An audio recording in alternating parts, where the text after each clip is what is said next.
El tema que nos concierne hoy tiene que ver con una introducción a lo que serían las decisiones de inversión. Eh, es importante, juzgo importante, plantear el tema de algún punto de vista conceptual como para después introducirnos más de lleno en la problemática de parte de quien tiene que tomar decisiones relativas a la inversión. Para ello es importante que primero nos pongamos de acuerdo en ciertos conceptos, algunos de los cuales vamos a tener que desgranar con un poco más de precisión. ¿Qué es una inversión? Inversión es cualquier asignación de recursos económicos en la espera de obtener rentabilidad. Si se logra o no, ya es una cuestión que será a posteriori, pero la intención está en poder obtener rentabilidad. Bajo este esquema, cualquier aplicación de recursos económicos, abrir una nueva sucursal implica un proyecto de inversión, comprar una máquina es un proyecto de inversión, realizar una campaña publicitaria es un proyecto de inversión, desarrollar un plan de capacitación del personal es un proyecto de inversión. O sea, cualquier asignación de recursos en la espera de obtener rentabilidad. El segundo concepto es, ¿qué significa tasa de rentabilidad? La tasa de rentabilidad, el porcentaje de rentabilidad de una inversión, es un cociente entre cuánto dinero genera esa inversión respecto del monto de la inversión realizada. Entonces uno dice, bueno, yo realizo una inversión que me costó $1.000.000 y genera $100.000 por año, tengo una tasa de retorno anual del 10%. Dinero invertido y fondos generados por esa inversión. Ahora bien, aparece una cuestión adicional, que es el hecho de que el dinero que uno coloca y el dinero que uno genera se producen en diferentes momentos. O sea, normalmente un proyecto de inversiones primero asigno recursos y luego a posteriori voy generando los frutos de esa inversión. Eso va a tener algunas significaciones desde el punto de vista financiero que vamos a analizar más adelante. La siguiente característica que también tenemos que considerar es cuando alguien realiza un proceso de inversión, esa inversión está íntimamente relacionada con lo que denominamos procesos de financiamiento. O sea, un proyecto se puede realizar porque alguien pone el dinero para realizar ese proyecto. Ese alguien puede ser el beneficiario de la inversión, puede ser que lo consiga prestado, puede ser que lo genere con su propia actividad, pero claramente son dos eventos diferentes. Una cosa es cuánto es lo que produce la inversión y otra cosa es quién pone el dinero para que se realice la inversión.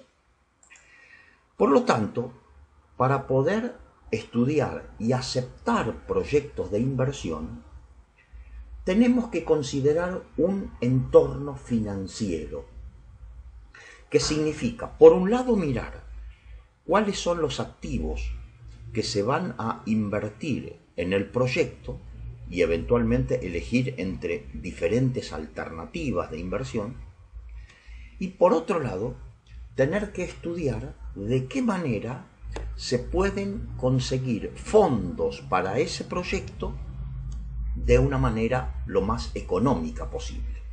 Entre ambos elementos vamos a configurar un buen proyecto de inversión. O sea, por un lado, cuánto es capaz de producir el proyecto, que es la decisión en cuanto a los activos sobre los cuales vamos a invertir, y por otro lado, cómo haremos para conseguir dinero para poder realizar ese proyecto. Pero decíamos antes que considerar un proyecto de inversión implica mirarlo desde el punto de vista financiero.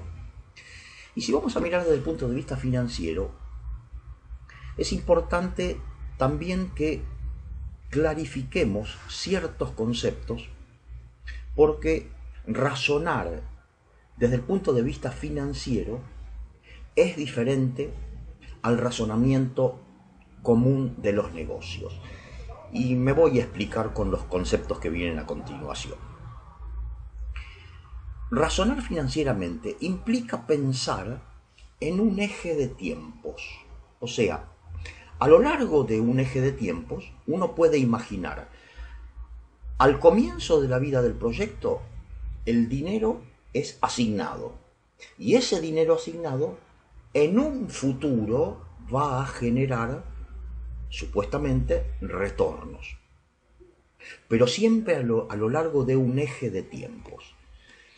Y pensar desde el punto de vista financiero, insisto, implica considerar ciertos conceptos que ahora paso a detallar. El primer concepto se suele denominar el valor tiempo del dinero. El valor tiempo del dinero significa que $100 de hoy valen más que $100 dentro de un año. Si a mí me dan a elegir qué prefiero, $100 hoy o dentro de un año, diré hoy. ¿Por qué? Porque hoy, con esos $100, tengo la posibilidad de poder generar incrementos y dentro de un año tener un valor superior a $100. De este primer concepto se desprende una cuestión muy importante.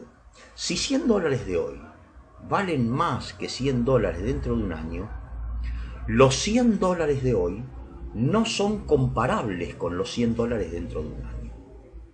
Son incomparables. Y para eso tendremos que razonar de otra manera.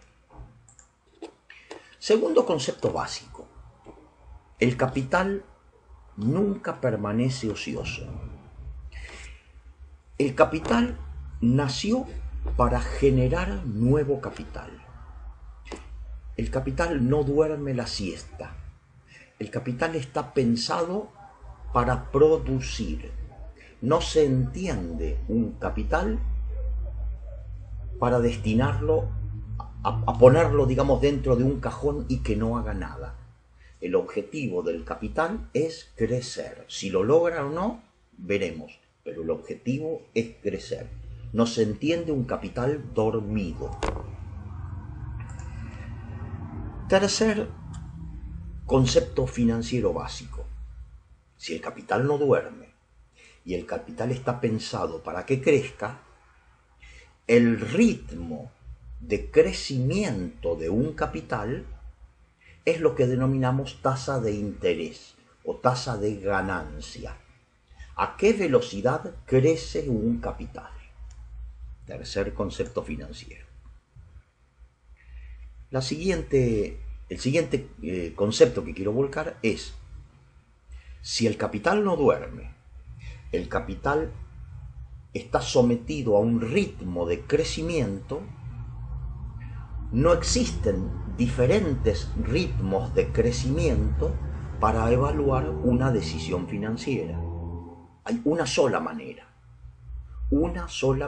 genuina. Esta parte es absolutamente matemática. No existen diferentes maneras. Esto es matemático. Pero ¿a qué quiero llegar con todo esto?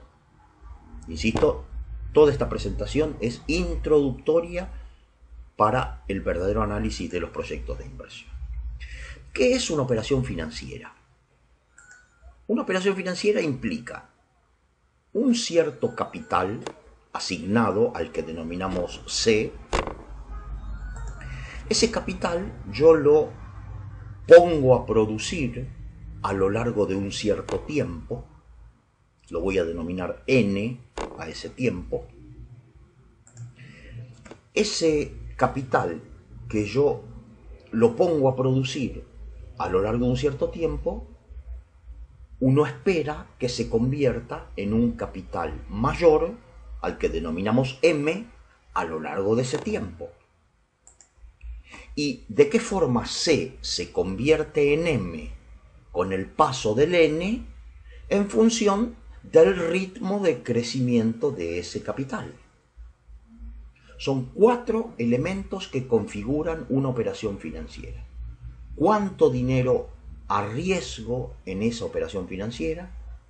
¿Al cabo de cuánto tiempo? ¿A qué ritmo de crecimiento? Y se convierte en un capital mayor.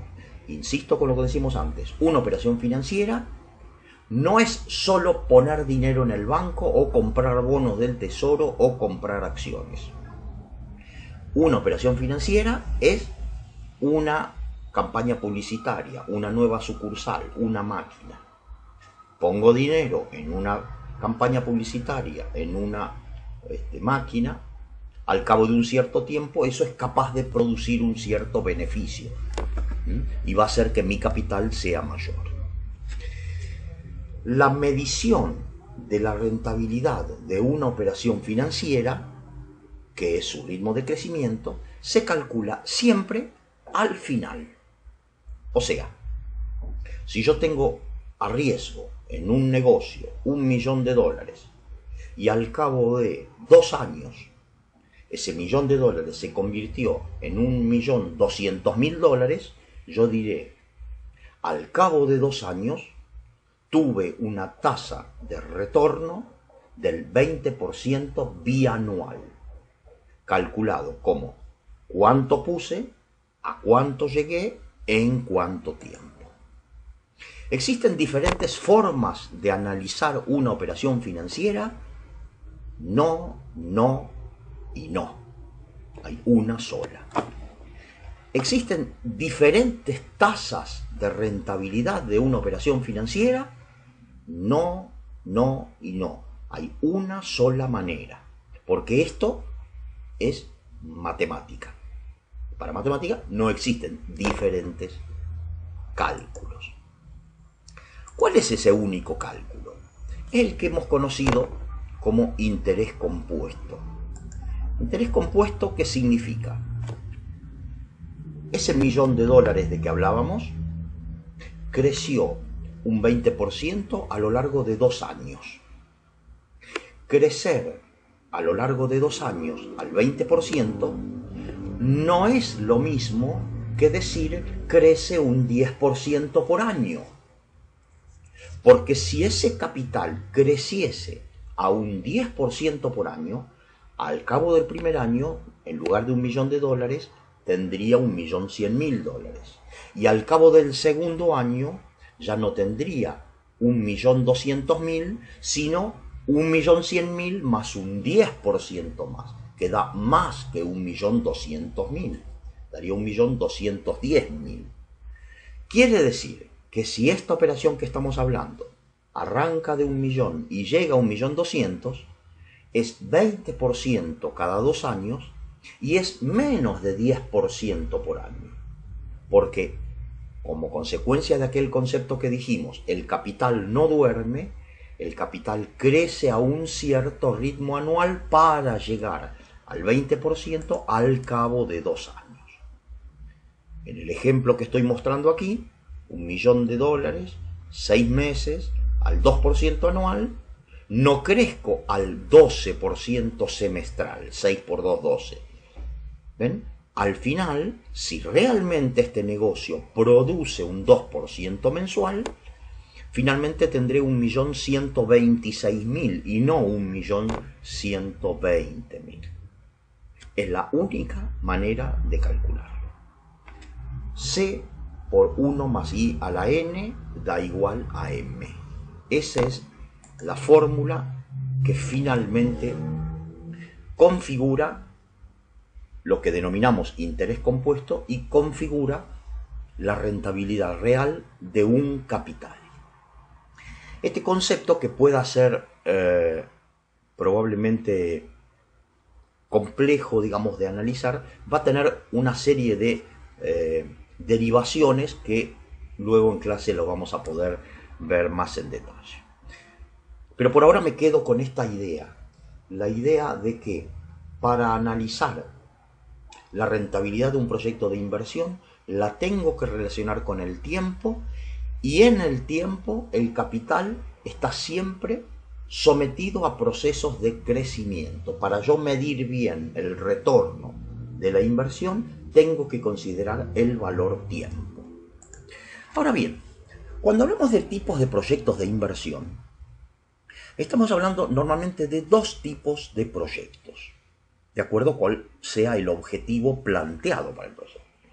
La primera posibilidad es lo que denominamos proyectos del tipo nuevo negocio, cuando de la nada empiezo a tener un nuevo negocio. Puede ser una empresa nueva, puede ser una sucursal, puede ser una fábrica, puede ser una nueva línea de producción que antes no tenía, puede ser me compro un campo, algo de la nada. La segunda posibilidad, el segundo tipo de proyecto de inversión, es lo que denominamos reemplazo de factores, en donde ya existiendo un negocio que está en marcha, yo lo que hago es reemplazo partes de los elementos que utilizo en el negocio. Y entonces, por ejemplo, si estoy en la producción agropecuaria, si reemplazo, por ejemplo, un equipo de siembra por otro, si reemplazo una cosechadora por otra, si estoy en un negocio industrial y estoy produciendo un determinado producto con una línea de producción, renuevo la tecnología y cambio una tecnología por otra. O si estoy en el negocio del transporte y voy a cambiar el camión por un camión más evolucionado, más sofisticado desde el punto de vista tecnológico, pues entonces ahí saco una maquinaria para poner otra, reemplazo de factores. ¿En qué impacta uno u otro?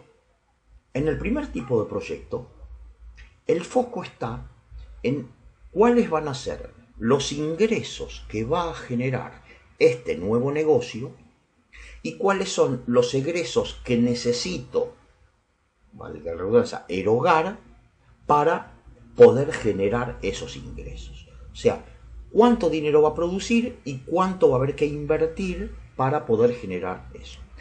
En cambio, en el segundo tipo de proyecto, en donde yo reemplazo una tecnología por otra, una máquina por otra, un factor de producción por otro, en tal caso yo me voy a tener que concentrar en los ingresos y egresos diferenciales. O sea, voy a tener un ingreso por los costos que antes tenía y ahora no voy a tener. O eventualmente tendré que pensar en, como consecuencia de la inversión, cómo se producirá un salto hacia arriba en los ingresos o hacia abajo en los egresos. Es decir, en un caso será el total de los ingresos y egresos que generará un proyecto, y en el segundo caso estamos hablando de el diferencial en términos de ingresos y egresos. En este slide me voy a concentrar en cómo sería el proceso lógico de planear una inversión del tipo nuevo negocio. Una inversión del tipo de un negocio, o sea, de la nada genero algo.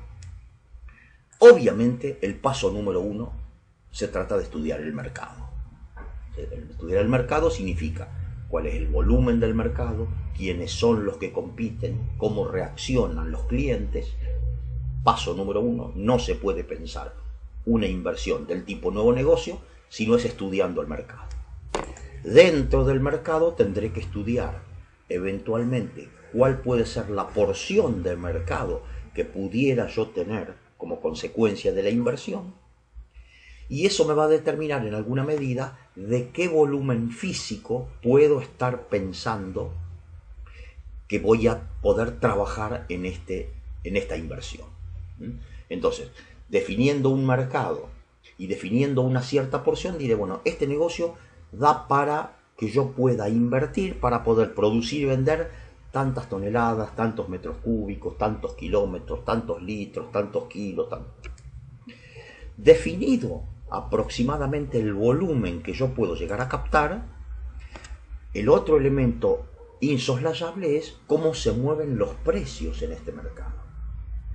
Y particularmente tendremos que estudiar cómo es la reacción de la competencia en este mercado. Estudiando la estructura de precios y estudiando los plazos de cobro, un elemento importante, los plazos de cobro, porque si el mercado se mueve con plazos muy generosos, sea, los ciclos de cobranza, por ejemplo, son muy largos, eso va a significar que el negocio me va a pedir mucho dinero para poder insertarme en el mercado. Y entonces es otra de las pautas significativas. Habiendo definido más o menos de qué volumen puedo estar hablando y de qué volumen de facturación puedo estar hablando, o sea, las cantidades, los precios y los plazos de cobro, obviamente una inversión del tipo de un nuevo negocio voy a tener que estudiar cuál es la tecnología que tendré, posible que yo podré implementar en este proyecto. Tendré que estudiar qué tecnologías hay imperantes en el mercado, cuánto cuesta, eventualmente quiénes pueden ser los proveedores alternativos de esta tecnología, cómo es la calidad del producto, cómo es la calidad del servicio de postventa. Elementos que van a configurar finalmente cómo voy a encarar, por qué lado voy a ir para desarrollar mi negocio. Obviamente de la mano de eso irá cuáles son los insumos de carácter operativo que va a necesitar esta tecnología. Eventualmente, si existiese, alguna suerte de estimación de cuáles son las mermas de producción asociadas al proceso productivo. Tendré también que estudiar qué cantidad de personal tendré que emplear, cuáles son los costos de ese personal, cuál es el grado de calificación que tengo que conseguir de ese personal. Eventualmente, otros costos operativos, llámese energía eléctrica, llámese combustibles, llámese gastos de mantenimiento, de embalaje, de packaging, gastos de seguros, gastos de tipo operativos en general. Un elemento no menor es, en función de la tecnología que yo voy a adquirir y en función de los volúmenes físicos que pienso que voy a poder desarrollar, estará finalmente cuánto podré utilizar de la capacidad instalada, tema no poco significativo. Obviamente tendré que estudiar la forma de comercializar y los costos comerciales asociados a esa forma de comercializar, porque bueno, hay mercados en donde es preciso se requiere, digamos, importantes inversiones en materia comercial. Obviamente tendré que ponerme a estudiar cómo será la logística de comercialización, los costos asociados, los costos de flete, de almacenamiento, la forma específica de introducirme en el mercado y obviamente las estructuras impositivas que suelen condicionar la realización de inversiones. O sea, este es un proceso deductivo. Cuando yo estoy planeando realizar una inversión del tipo nuevo negocio, lo primero es estudiar el mercado y a partir de estudiar el mercado y cómo se comporta el mercado, cuáles son los costos necesarios para yo poder insertarme y realizar esta inversión. Ahora bien, decíamos antes que para poder planear un proyecto de inversión, yo tenía que asociarlo a conceptos financieros. Y mirar los conceptos financieros implica trazar una línea de tiempos. Eso nos lleva al concepto del flujo de fondos. Como el análisis de un proyecto se extiende en el tiempo y se extiende en un tiempo bastante prolongado, yo tengo que construir un flujo de fondos proyectado. ¿Qué significa un flujo de fondos proyectado? Después de haber estudiado de cuánto dinero se trata el proyecto, de cuál es el tamaño del mercado, de cuáles son los costos operativos, yo voy a tener que considerar este proyecto de inversión, cuándo espero que produzca ingresos de fondos, en qué momento. Normalmente uno imagina que un proyecto de inversión requiere que yo primero ponga dinero para luego empezar a poder generar dinero. Entonces, ¿cuándo será eso? ¿Será dentro de un año? ¿Será dentro de 2? ¿Será dentro de 3? Recordemos que por el concepto valor-tiempo del dinero, cuanto más demore un proyecto en generar fondos, menos atractivo va a ser por aquello de que $100 de hoy valen más que $100 dentro de un año. Entonces, es importante considerar cuándo se van a producir esos ingresos de fondos. A su vez tengo que considerar cuándo se van a producir los egresos de fondos. ¿En qué momento? La inversión la tendré que realizar al contado, podré tener algún tipo de financiación o no, cuándo tendré que comprar la materia prima, cuándo tendré que incorporar personal, en qué momento tendré que formar el capital de trabajo. O sea, es muy importante saber de cuánto dinero estoy hablando por el concepto del valor tiempo del dinero.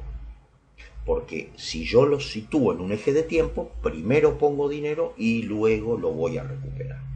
Y un concepto que va de la mano de esto es, si yo tengo movimientos de fondos que tienen efecto económico solamente desde el punto de vista contable, pero un efecto financiero diferente,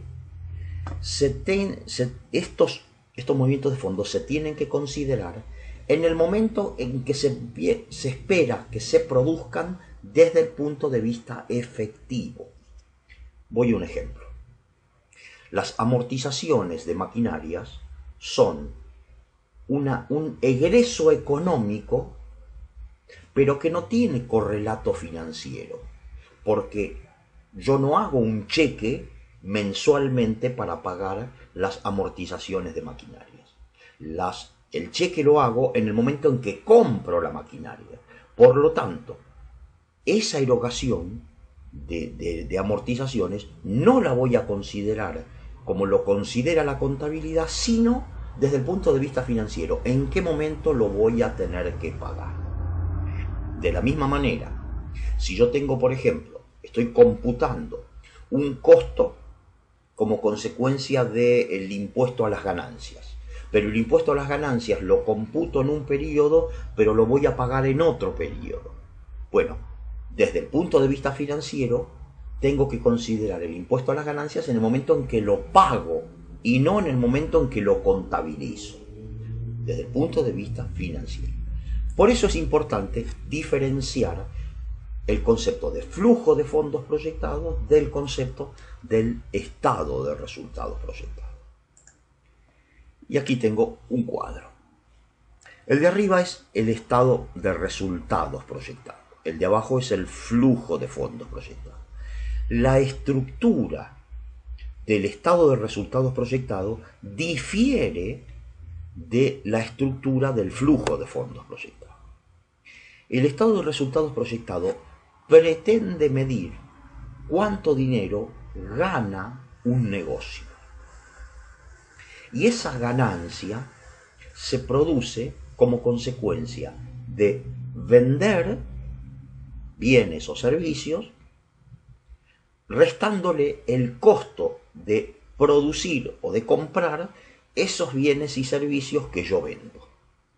Y ahí yo considero si gano. Y en esta cuestión de los gastos están asociados todos los gastos, independientemente de que yo los pague o no los pague.